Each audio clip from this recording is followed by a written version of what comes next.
नमस्कार प्यारे विद्यार्थियों, एक बार फिर मैं आप लोगों के सामने रीट लेवल फर्स्ट और लेवल सेकंड का मनोविज्ञान का सेकंड यूनिट का टॉपिक है व्यक्तिगत विभिन्नताएं। इन्हें हम शॉर्ट नोट्स में कंप्लीट करने वाले हैं आप लोगों के। व्यक्तिगत विभिन्नताएं, इंडिविजुअल्स डिफरेंस। ठीक है, कौन सा टॉपिक है हमारा? व्यक्तिगत विभिन्नताएं, इंडिविजुअल्स डिफरेंस। सर्वप्रथम इसका जो अध्ययन किसने किया भाई आप लोगों का? गाल्टन ने। किसने किया बेटा? गाल्टन ने। यहाँ पर हम डिस्कस कर रहे हैं व्यक्तिगत विभिन्नताओं का अर्थ, उनके प्रकार व उनको प्रभावित करने वाले कारकों के। सेकेंड यूनिट का फर्स्ट टॉपिक है, देखो अर्थ समझते हैं। एक व्यक्ति का अन्य व्यक्ति से शारीरिक व मानसिक व संवेगात्मक व सामाजिक रूप से भिन्न होना। व्यक्ति अपने समूह में अन्य व्यक्तियों से भिन्न होता है, चाहे वो शारीरिक हो, चाहे वो मानसिक हो, या संवेगात्मक हो, या सामाजिक रूप से। ये एक प्रकार की विभिन्नता उसमें होती हैं, जिसको हम बोलते हैं आप लोग का इंडिविजुअल डिफरेंस। सेकंड, विभिन्नताओं के प्रकार।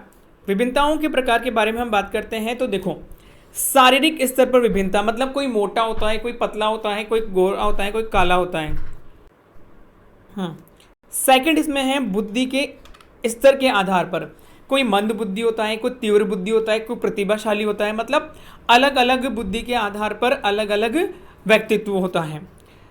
नेक्स्ट इसमें हमारा है संवेगात्मक स्तर।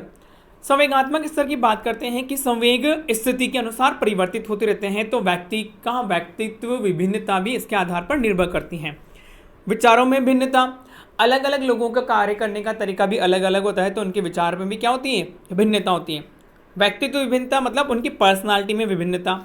ज्ञानात्मक व गत्यात्मक विभिन्नता, ज्ञान के आधार पर भी लोगों में अलग अलग विभिन्नता देखी गई है। किसी में अधिक नॉलेज होती है, किसी में कम नॉलेज होती है, कोई तेज दौड़ता है, कोई धीरे चलता है। रुचि अभिरुचि के आधार पर भिन्नता, बच्चों में देखा गया है किसी को गणित पसंद है, किसी को विज्ञान पसंद है। इसी प्रकार से अलग अलग व्यक्तित्व विभिन्नता के आधार पर व्यक्तियों की रुचि होती है। नेक्स्ट इसमें हम कंटिन्यू कर रहे हैं आप लोगों का बेटा, व्यक्तिगत विभिन्नता को प्रभावित करने वाले कारक। सबसे पहला इसमें जो कारक है वो है वंशानुक्रम। वंशानुक्रम के 3 नियम है, समानता का नियम, विभिन्नता का नियम और प्रत्यागमन। समानता समझते क्या है? समानता मतलब है कि जो संतान उत्पन्न हो रही हो माता पिता के लक्षणों में एकदम उनके जैसी हो। विभिन्नता से मतलब है कि जो संतान है वो माता पिता से क्या हो? भिन्न हो, माता पिता से भिन्न होने वाली संतान। प्रत्यागमन का मतलब है कि संतान माता पिता से ठीक विपरीत होना। दूसरा इसमें हमारा जो प्रभावित करने वाला कारक है वातावरण। ठंडे व गर्म स्थानों पर देखो, ठंडे स्थानों पर जो लड़के या जो बालक की बात कर रहे हैं हम, वो होते हैं, वो लंबे होते हैं, बलवान होते हैं, फुर्तीले होते हैं। और गर्म स्थानों पर जो बालक होते हैं वो निर्बल होते हैं, नाट्य होते हैं और आलसी होते हैं। ठीक है। जाति के आधार पर देखो, जाति व प्रदेश व देश व समाज के आधार पर विभिन्नता। जैसे ब्राह्मण समाज की बात करते हैं तो वो अध्ययन पर ज़्यादा फोकस करते हैं। जैन समाज की बात करते हैं वो व्यवसाय पर ज़्यादा फोकस करते हैं। क्षेत्रीय समाज की बात करते हैं वो युद्ध प्रियता पर ज़्यादा फोकस करते हैं। नेक्स्ट इसमें अपनी जो है आयु। नेक्स्ट इसमें आयु की बात करते हैं आप लोगों के कि भिन्न भिन्न आयु वर्ग में शारीरिक विकास, मानसिक विकास व बौद्धिक विकास क्या होता है? भिन्न भिन्न होता है।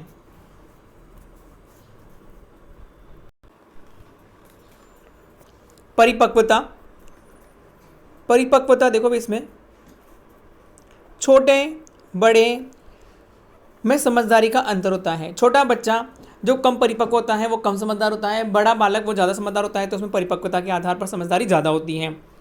शिक्षा व आर्थिक स्थिति। शिक्षा व आर्थिक स्थिति के आधार पर देखो भाई, जो निम्न आर्थिक स्थिति वाले छात्र हैं, जिनकी निम्न आर्थिक स्थिति वाले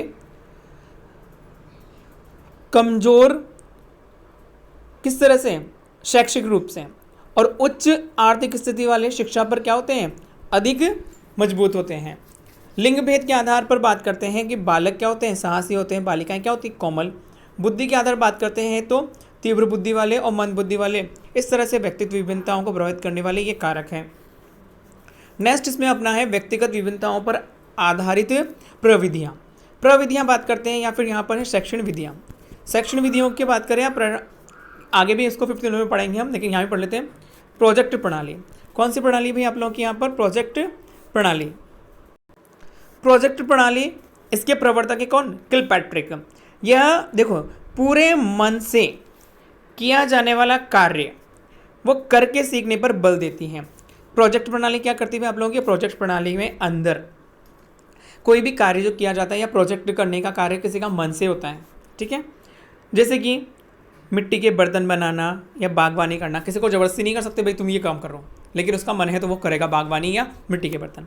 सेकेंड है इकाई या बिनेटिक प्रणाली। कार्लटन वाशबर्न ने इसको दिया है भाई।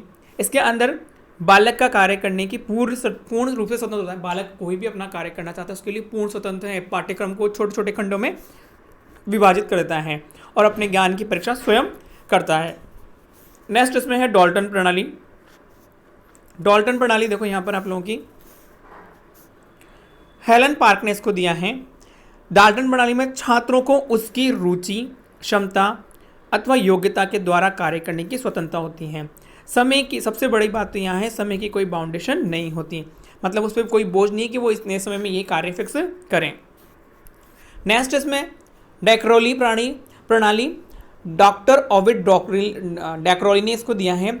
ये पूरी तरह से यहाँ पर जोर देती है कि विद्यालय का वातावरण है वो प्राकृतिक हो।